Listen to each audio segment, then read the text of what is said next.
सरकार को कड़े कदम उठाने होंगे, प्रशासन को मुस्तैद होना होगा। कैसे पौष इलाके में जहां पे बगल में थाना, आसपास अधिकारी सब बगल में रहे, दोषियों को चिन्हित करना होगा, उनके ऊपर कार्रवाई करनी होगी। अब सिर्फ निंदा करने से काम नहीं चलेगा और मैं सरकार से, मुख्यमंत्री जी से बातचीत करके सुनिश्चित किया जाए कि यहाँ से कम हम लोग एक प्रेसिडेंट खड़ा करें कि भविष्य में कम से कम ऐसी घटनाओं को कोई अंजाम देने की सोच भी ना रखे।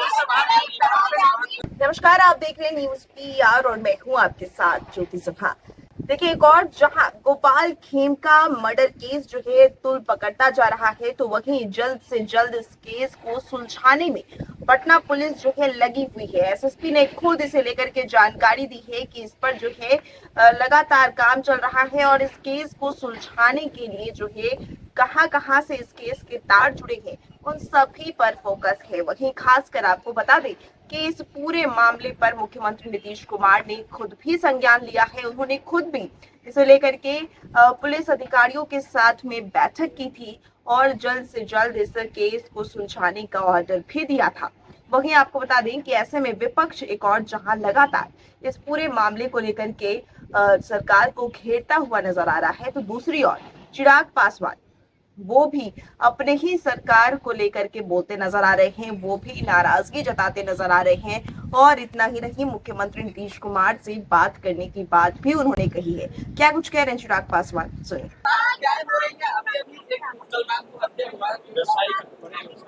ये कतई बर्दाश्त नहीं किया जा सकता और सिर्फ निंदा करके चुप रहना ये कतई उचित नहीं है।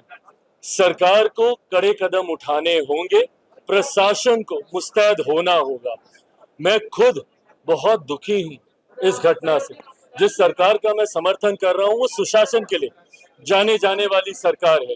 ऐसे में अगर ऐसी घटना घटती है, और सिर्फ इसीलिए नहीं कि एक बड़े व्यापारी के यहाँ ये घटना घटी, अगर एक भी हत्या किसी गांव में रह रहे एक गरीब बिहारी की भी होती है, वो भी उतनी बड़ी चिंता का विषय है। पर यहाँ पे चिंता इसलिए बढ़ जाती है क्योंकि खुलेआम और एक ऐसे पौष इलाके में जहां पे बगल में थाना, आसपास अधिकारी सब बगल में रह रहे, वहां पे अगर इस घटना को अंजाम दे दिया गया, वो भी ऐसे परिवार के साथ जिनके एक सदस्य को कुछ साल पहले जिनकी हत्या कर दी गई थी, परिवार के बाद एक के बाद अटैक इस दौरान हुए, उसके बाद अगर इस तरीके की घटना घट रही है तो ये बहुत बड़ी चिंता का विषय है।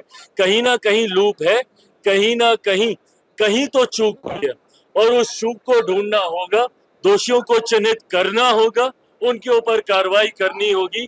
अब सिर्फ निंदा करने से काम नहीं चलेगा। मैं एक सरकार जिसका मैं समर्थन कर रहा हूं, उनसे भी, स्थानीय प्रशासन के भी मैं संपर्क में लंबे समय तक मैं रहा हूं और मैं सरकार से, मुख्यमंत्री जी से बातचीत करके सुनिश्चित किया जाएगा कि यहाँ से कम हम लोग एक प्रेसिडेंट खड़ा करें कि भविष्य में कम से कम ऐसी घटनाओं को कोई अंजाम देने की सोच भी ना रखे। ये कौन सी सरकार है? ये सुशासन की सरकार है जिसमें भाई सवाल खड़ा करने का मौका तो हम लोगों ने दिया ना। अगर ऐसी घटना नहीं घटती तो हम लोगों पे विपक्ष ये सवाल खड़े नहीं करते।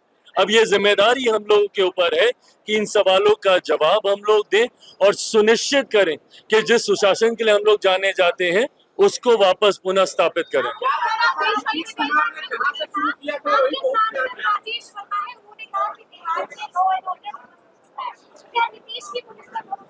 देखिए, कहीं ना कहीं आपराधिक घटनाओं ने चिंताएं तो बढ़ाई हैं और मैं कहता हूं, अगर मैं बिहार सरकार का मैं हिस्सा होता तो मजबूती से हम लोग इसको सरकार के भीतर भी रखने का कार्य करते, पर मेरे पास अभी वो व्यवस्था नहीं है। पर ये चिंता मेरे पार्टी, मेरे सांसदों की है। राजेश जी ने जिस बात को कहा, मैं उससे सहमति रखता हूं कि कहीं ना कहीं लॉ एंड ऑर्डर पर सवाल खड़े हो रहे हैं, उसको पुनः सेंस ऑफ सिक्योरिटी स्थापित करने की जिम्मेदारी सरकार की है। ऐसी घटनाएं चिंता जरूर खड़ी करते हैं, पर मैं उम्मीद करता हूं कि आने वाले दिनों में परिस्थिति को नियंत्रित किया जाएगा।